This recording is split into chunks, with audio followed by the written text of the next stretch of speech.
chút mày lô bởi chơi ngó chút sẽ lặp mong cái này nè nó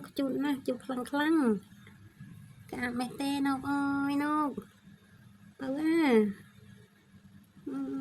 chút nó ơi nó liền đá tiệt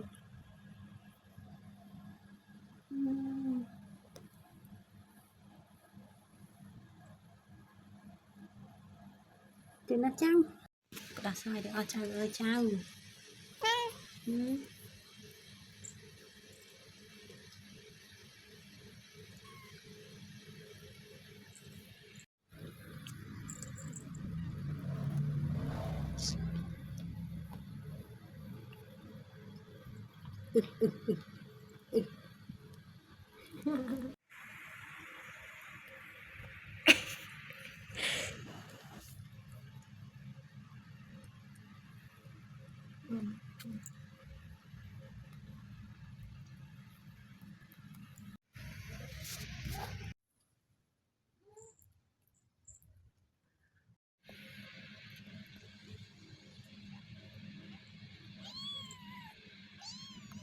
đấy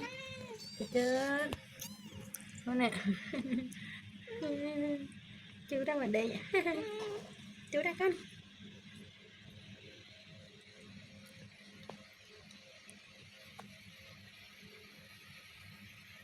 là thử căn ôn bỏ con một máy ạ cái máy căn ôn ấy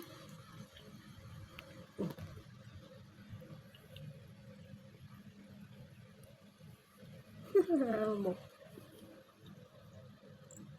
quẩn